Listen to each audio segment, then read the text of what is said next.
Have you ever watched a POV driving video and you thought to yourself, damn, how is it that this looks like a movie, but when I record my POVs, they look like ass? Or how the f do I even make my videos look like this? Well, you're in luck, my boy. In this video, I'm going to break down how I film my cinematic POV masterpieces in hopes that you film your very own cinematic masterpieces. In my big age of 30, did I really just do that? Come on, Unc. Come on, Unc.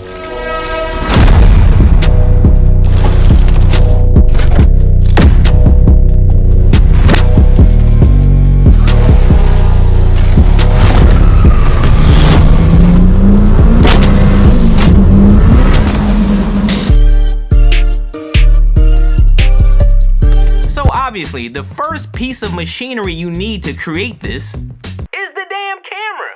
Now, when I first started making these POV videos, I took inspiration from a legend in the YouTube scene, the car scene, Right Hand Drive Kev. I think he single-handedly pioneered POV videos. I think when it came to like Honda heads and like street car dudes from the East Coast, I don't know about the West, but on the East Coast side of things, we all tuned in to watch those POV videos. But from watching his videos, I wanted to do that. Like, I took inspiration, I'm like, yo, I want to do that. So I started off with what everybody starts off with, a GoPro. Brother, I've had Hero 3s, 4s, 5s, 7s, 8, 9. No, I don't think I ever had a 9. I know I had the 10. I had 2 10s actually. I went through my fair share of GoPros until I discovered the best damn action camera.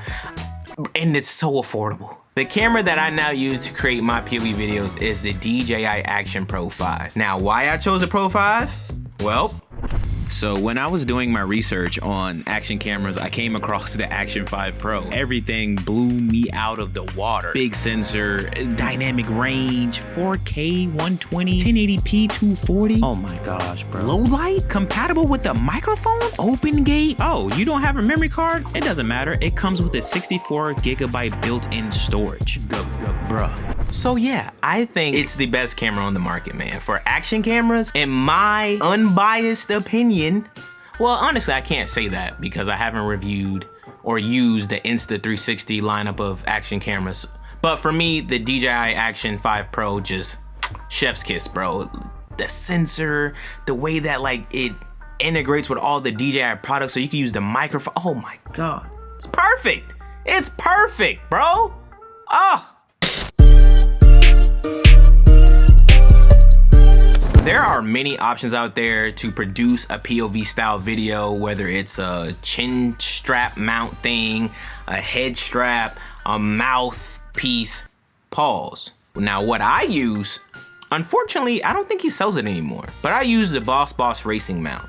This mount is the bee's knees. I think it takes the standard GoPro head mount and then he adapted his own Boss Vision thing to it to bring the camera more down to make it more eye level. It's resting on your forehead, but it's not deliberately making you cross-eyed having a big ass camera in the middle of your face. It's literally perfect. That's pretty much how I've been filming the majority of my POVs in the last year or so. Before I continue, guys, you don't have to buy what I'm recommending you. Do your research. You might like what the GoPro or Insta360 offers that the DJI don't. I think for me and how I create my content and how I film my vlogs using my Osmo Pocket 3 and now the Action 5 Pro, I can use the wireless mics because it integrates. I have DLOG M, so all my color grading footage is in unison with everything. What I get from the Osmo Pocket,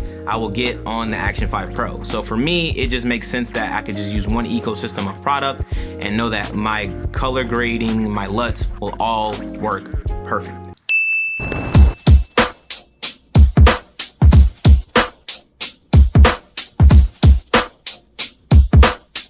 You got the camera, you got the mount, but your footage still looks ass. You don't know why it looks so ass, brother.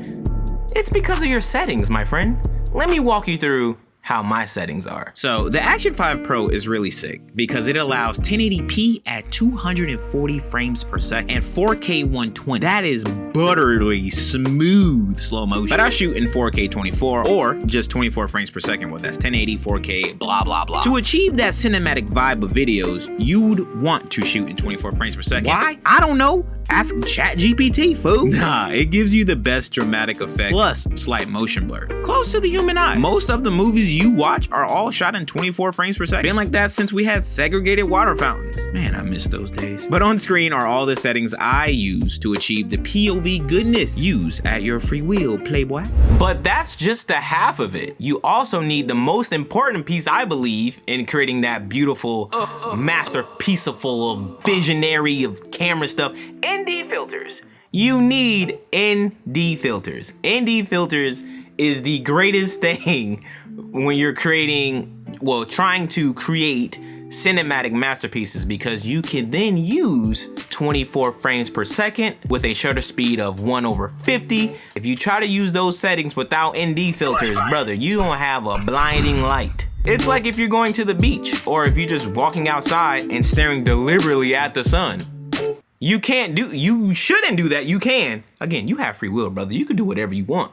But it kind of makes sense to put on some sunglasses. In the last year or so, I started to produce all my videos in 24 frames per second, 4K 24, and I shoot them with a shutter speed of 1/50. So I have an ND filter on pretty much all of my cameras to give you that nice humanized motion blur effect. When I wave my hand like this is the most natural to the eye. This is very natural. This is 24 frames per second.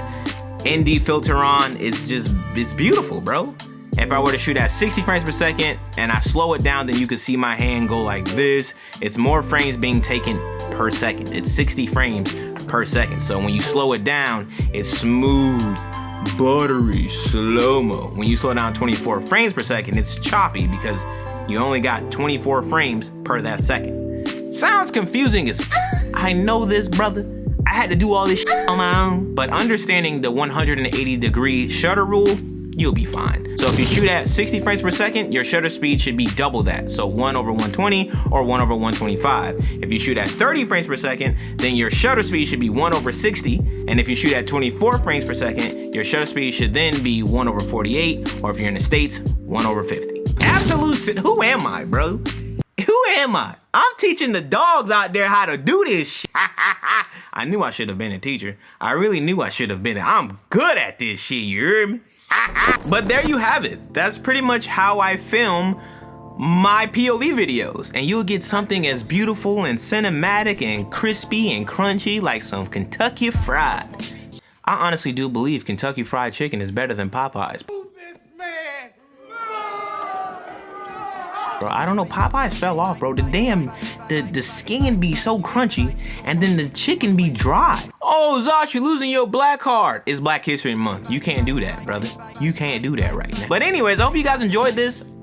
Something new for me to kind of make these talking head videos of showcasing how I do what I do so you then can become that N-word. And no, white people, you can't say the N-word unless you cop some Zosh merch. But thank you guys for watching. I hope this video has helped you in creating the best damn POV videos ever. If it didn't, don't blame me. I ain't make it. This is all AI. I'll have links down below to all of my gear. I would say it's affiliate links, but I don't know how that works, and I'm sure it is what it is. So I'm just have standardized Amazon links down below. I'm not getting any coins from it, but who cares? Not everything in the world revolves around money. Just help one another. Young man Zosh, the prophet. That's right. That's right. And I'll be sure to catch you, beautiful people, in the next one. I'm out. Peace.